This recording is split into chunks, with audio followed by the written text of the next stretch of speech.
What's up? You called Karceno in rare form, which means I'm tired. And people was like, I'm getting the weirdest requests to talk about the Migos 300 situation. And I'm like, 300 Entertainment? Like, that cake been baked. I was like, it must have been something new to come out or something. And Migos is, they said they got some interview with Complex. Um, and they talking about how 300, like it was a slave contract and all this stuff. Most contracts are considered to be slave contracts. That's why they are contracts. You slave to whatever the contract requires. So there is no movement. I mean, they did a great rebound job because normally people at that stage of their career start to fade and go away. This is a 2 year, almost 3 year old conversation we're having right now.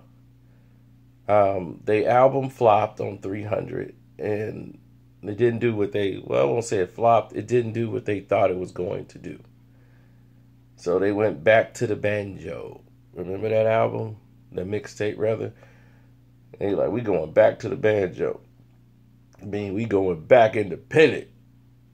Forget 300.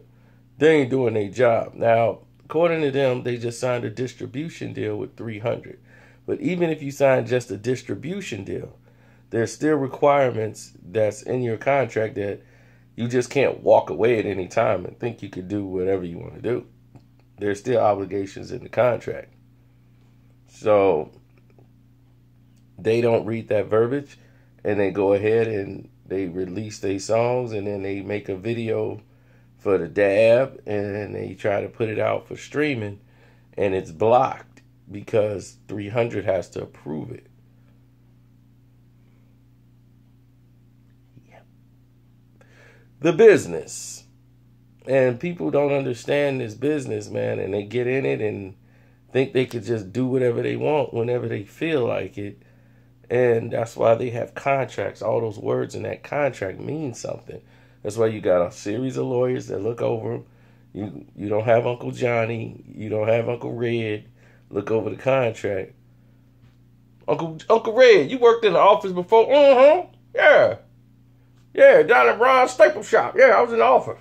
Yeah, read this contract and tell me what it says. Okay. Yeah, all this saying, man, is that you're gonna be with 300.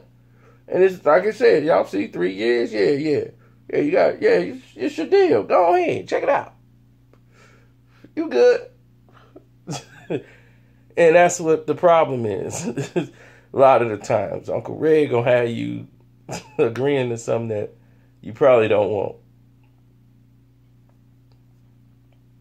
So it's good to get a lawyer to check out these situations and go over it repeatedly, till you're at a point where you're happy, you're comfortable with the terms. Now, for them, the dad brought them back to life.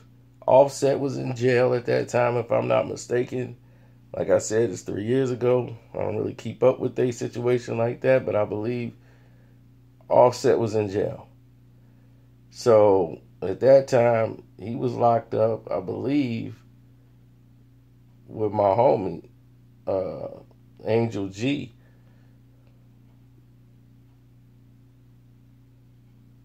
Who goes by the name AG Bando. So they was locked up together. That's when they got kind of tight. And what was it? About a year or so ago, they started doing shows on their own and doing some, tours. And AG Bando was on the tour, and I missed that date. That's the date I didn't show up to the concert.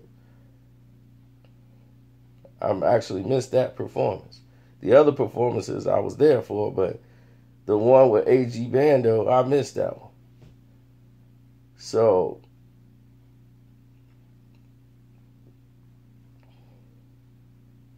it is what it is. But the Migos started to get their own way. They got quality control, QC. They start to make their own wave, and they had a deal being worked on with, I believe it's Capital. So they deal was being worked out where they can go over there and have a better deal, and they'll take care of the 300 situation. So they got real people to do their job. So the people say, well, they are 100% independent. They did this, they did that. No, they had to go to some other majors to get them out of their situation.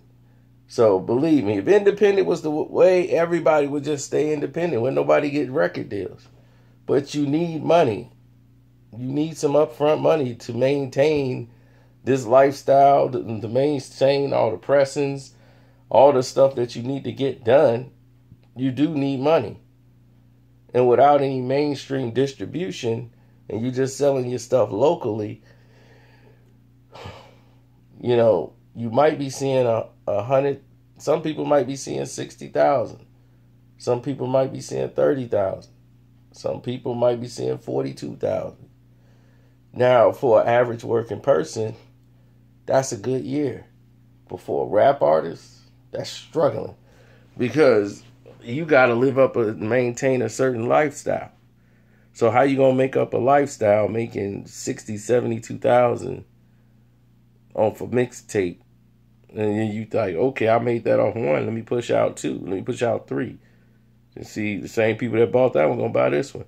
If you oversaturate your market too fast, you're going to see those numbers do this. Go down, go down. Because they're going to get tired of buying it. I ain't going to say which artist, but that happened to an artist. Put out so many mixtapes in 1 year, like about almost 10 of them. And where are they now? I don't know. They had one mixtape that was popping, and they just kept throwing them out, and they wasn't moving. People were tired. So that's how I feel about the 300 situation. As far as I know, Leo still believes they're an extraordinary talent. I doubt he responds to this. He's going to say we did our job with the Migos. He probably was just unhappy. And he's going to smoke a stogie while doing it. Leo is very arrogant and very unapologetic about everything that he does. So, with that said, let's start the day.